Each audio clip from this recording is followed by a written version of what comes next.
It's pretty wild when you think about it. Every single one of the trillions of cells in your body has the exact same DNA, the same instruction manual. And yet, a liver cell is totally different from a brain cell. So how on earth does each cell remember what it's supposed to be? How does it hold on to its identity, generation after generation, without fail? That's the huge mystery we're going to try and solve today.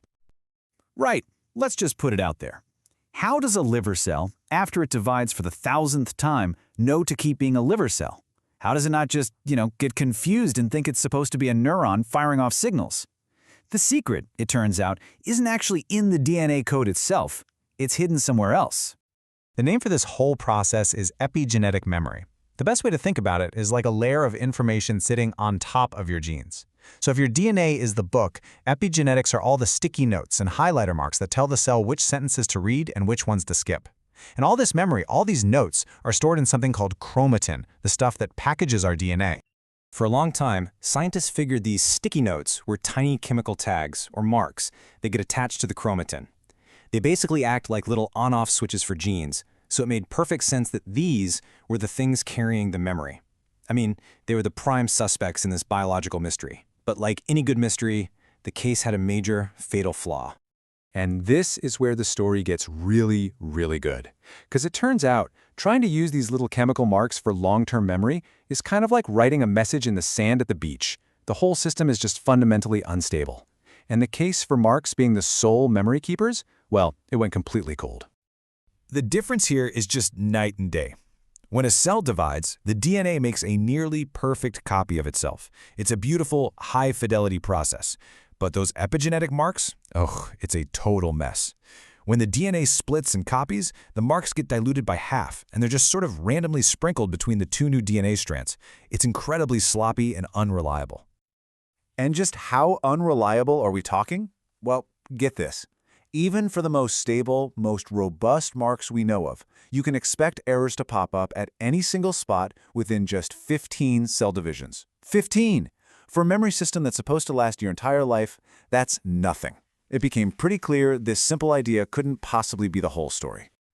So, scientists came up with a potential solution.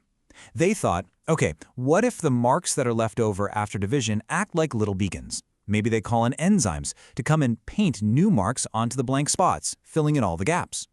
This kind of reader-writer idea seemed like a pretty clever fix for that whole dilution problem.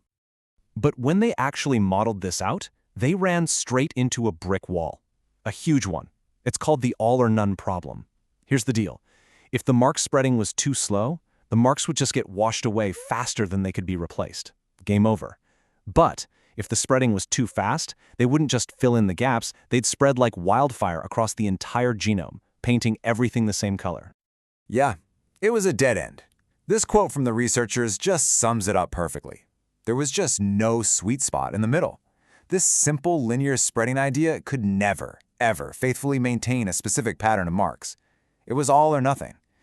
So, the mystery was back, and honestly, it was deeper than ever. How in the world do cells remember?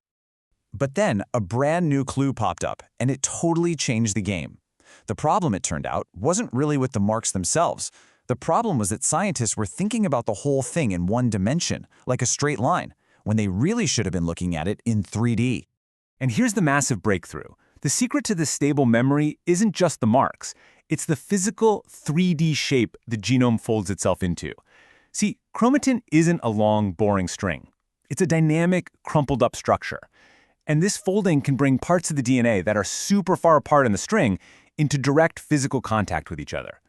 This leads to this really beautiful idea called bidirectional coupling. It's basically a perfect feedback loop. The chemical marks tell the chromatin how to fold up, but then that new 3D structure becomes a guide that tells the enzymes exactly where to put the next round of marks. So the marks shape the structure, and then the structure shapes the marks. It's this elegant biological dance. So, why does this create such a rock-solid memory? Well, first, you get cooperation. By clumping dozens of these individually flaky marks together in 3D space, they can all work together as one powerful team. Second, you get error correction. If a few marks get lost or put in the wrong place, the signal from the rest of the cluster is so strong that it basically shouts over the mistake and tells the enzymes how to fix it. And finally, size really matters. The stability doesn't just add up, it grows exponentially with the number of marks in the cluster. It's a system where the whole is way, way bigger than the sum of its parts. Okay, so this 3D model was a huge leap forward, a total game changer. But even with this amazing feedback loop, the computer model still showed that sometimes the system would just collapse back into that old all-or-nothing problem. So there was still one missing piece to the puzzle, one last secret ingredient they needed to really crack the code. And the difference is just whoa. Look at this. On one side, without this missing piece, the system is still chaotic. The marks either spread everywhere or they just vanish. But then you add one simple, realistic little tweak, and boom, the system just snaps into focus. Suddenly you have these stable, independent memory domains that can all exist at the same time. So what was the tiny little change that made all the difference? The secret ingredient was almost laughably simple, and something that's totally true in a real cell: a limited supply of those reader-writer enzymes. By just assuming the cell doesn't have an infinite army of these things, you create competition. They can't be everywhere at once, and that simple fact naturally stops the marks from going crazy and taking over the entire genome. And the result is just stunning. With that one simple, realistic rule added to the 3D model, the simulation showed that this memory could stay stable not for 15 cell divisions, but for hundreds of them. That is a massive leap in stability. We've gone from a message written in sand to something basically carved in stone. The core mystery was pretty much solved. But you know how it goes in science. You solve one mystery, and it opens the door to an even crazier, more mind-bending question. A system this complex, this elegant, with feedback loops and resource competition, it seems like serious overkill if its only job is to remember on or off. What if chromatin isn't just a hard drive? What if it's something more? I mean, seriously, what is all this for? A cell can create a stable memory with way simpler tools. The incredible complexity of the chromatin system, with all these different mark types and enzymes, it really hints that it might be doing something way more sophisticated than just storing information. Maybe it's processing information. Now, to get our heads around this, we need to talk about something called associative memory. It's an idea from computer science and how our brains work. It's the ability to remember a whole, complete pattern from just a small piece of it or a noisy clue. You know how a certain smell can suddenly bring back this incredibly detailed childhood memory? That's associative memory.